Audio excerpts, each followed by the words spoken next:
The following program is made possible by grants from Humanities Texas and the World Monuments Fund, and brought to you by the Conservation Society of San Antonio. Oh, freedom over me.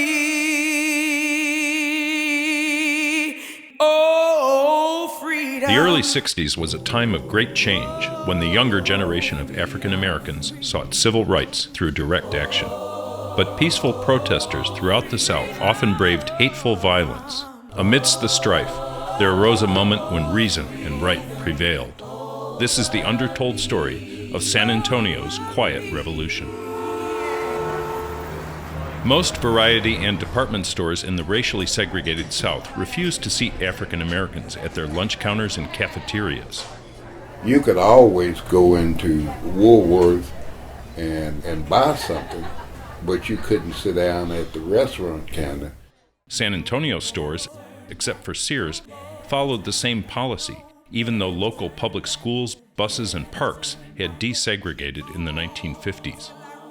In January, the San Antonio branch NAACP made integrating public eating places a top priority. Then on February 1st, 4 black college students requested service at a Woolworth lunch counter in Greensboro, North Carolina. Denied, they remained seated. Their nonviolent protest sparked a national sit-in movement. 17-year-old Mary Lillian Andrews, a college freshman at Our Lady of the Lake and president of the local NAACP Youth Council, followed her family's creed to do right. On March 7, 1960, she sent letters to the managers of local Woolworth, Kress, and Joski stores asking for an end to segregated eating. Help the youth of San Antonio realize that the principles stated in the Holy Bible and the Constitution of the United States can be living reality in San Antonio by abolishing the discriminatory practice in your store. Getting no response, Andrews and NAACP leader Harry V. Burns prepared for a showdown. Burns was a World War II veteran, well-practiced in fighting injustice. He led the Seguin NAACP Youth Council at the age of 12, and later won the legal right to attend St. Mary's Law and Business School. On March 12th, Andrews sent letters to Neisner's, W.T. Grant, H.L. Green, and McCrory stores. We feel that the citizens of San Antonio are intelligent enough to accept such change. Please inform us of your decision. The store managers feared integration might drive away white customers and would not agree to Mary Andrews' request, even after cordial visits from African American ministers. These men received us in a very gracious way. I've never been told no so nice in all my life. But the students refused to back down. Reverend Claude Black Jr., the outspoken pastor of Mount Zion First Baptist Church, encouraged his congregation to attend the upcoming NAACP Youth Rally. So it's not a matter of whether you ever eat down there. Maybe there are some whites who never eat there. But it's a matter that it is a symbol of inferiority. On Sunday, March 13th, 1,500 men and women gathered at the Second Baptist Church led by Reverend Samuel H. James Jr. Church members, including Mary Lillian Andrews, knew him as a soft-spoken but strong man with dynamic plans. Andrews presided as the rally's mistress of ceremonies, while the first 500 grimly determined sitters stood ready to mobilize if stores did not desegregate their eating facilities by Thursday, March 17th. Private Richard Hunt, an artist and Army illustrator, attended the mass meeting with his wife, Betty Scott.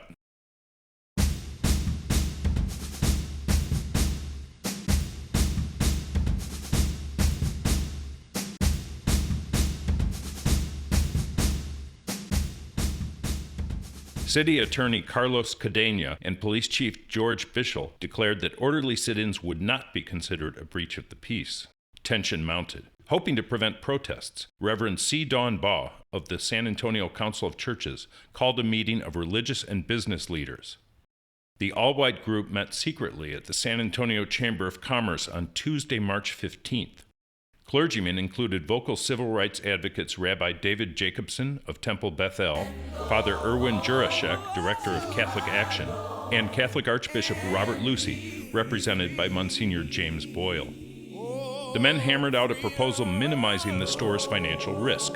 By integrating simultaneously, no one location would go first. By integrating quietly, managers hoped to avoid the racial strife disrupting business in other cities. Baugh called upon black leaders Reverend Prenza Woods, Reverend Samuel James, businessman James E. Taylor Jr., and realtor S.J. Davis to approve the conditions. 6 stores, plus Summers Drug, headed by Chamber VP Walter Corrigan, agreed to integrate the next day. Only Joski's declined. At 8:45 p.m., the clergy released a press statement, but withheld store names. Reporters roved the big variety stores on the morning of Wednesday, March 16th. A local photographer sent to Woolworth snapped a picture of a young man peering through the glass door. He soon discovered more activity 3 blocks away at Cress on Houston Street. Down in the cafeteria, the hovering newsman attracted more attention than the few African Americans eating breakfast. At lunchtime, Private Richard Hunt left his base at Fort Sam Houston with local architect Allison Peary and Peary's wife Mimi. The 3 of us, both the Pearys and myself, went down to the lunch counter. Private Hunt didn't know what to expect when he sat down to eat with his white friends. There weren't people coming and pouring things on our head or threatening us or anything like that. There we were, we went in, we were served. The only disturbance occurred that night when a policeman found a threatening sign beside a cross burning in nearby Travis Park. The police chief dismissed it as the work of cranks. No other incidents followed. The integration happened just as the religious, civic, and business leaders hoped. Quietly. The event soon made national news, and civil rights leaders praised it as a model. On Saturday, famed baseball player Jackie Robinson spoke at the new Vieta Assembly Building by prior arrangement with St. Paul's and Second Baptist churches. Robinson compared San Antonio's lunch counter integration to his own breaking of the color barrier in Major League Baseball. What San Antonio had done, he said, was a story that should be told around the world. The next day, the New York Times ran that story on the front page.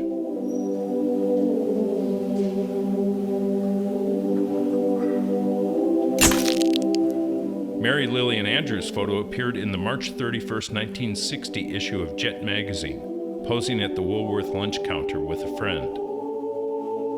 Despite the Joski's holdout, San Antonio produced the first peaceful and voluntary integration of lunch counters in the South during the 1960 sit-in movement.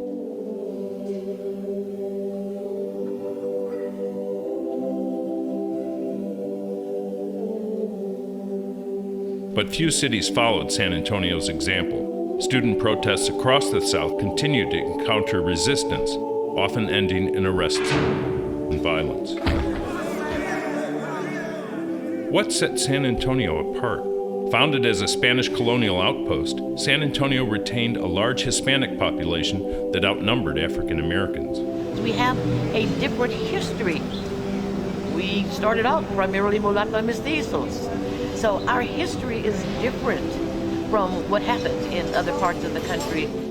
Segregation had remained a matter of custom, not law, which made it easier to desegregate some public facilities in the 1950s.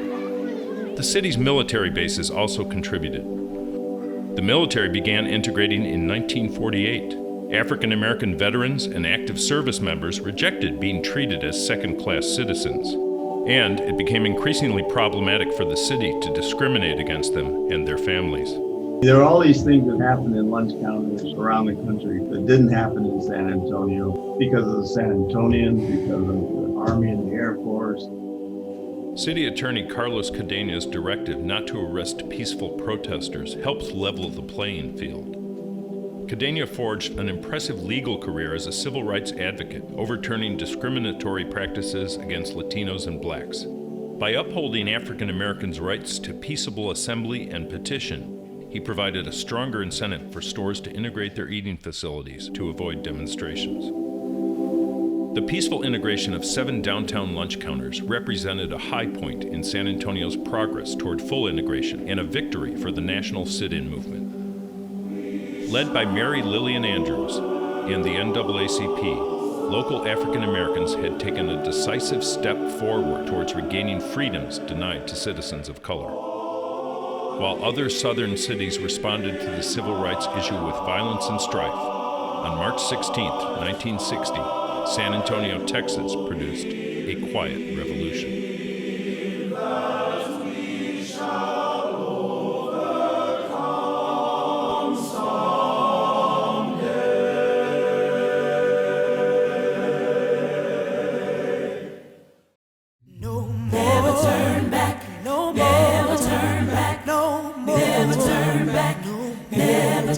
I'm gonna keep on till I reach the other shore. Reach that other shore. Rains may fall, waves may roll, storms may rise, winds may blow. I'm gonna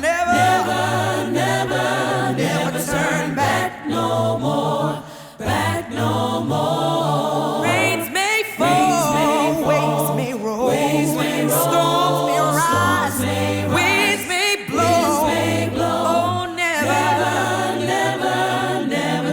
turn back no more, back no more. I got to keep never on. Turn back, never turn back. No, never turn back. Don't turn never back. Turn back. I've got to keep on till I reach the other shore. Reach that other shore.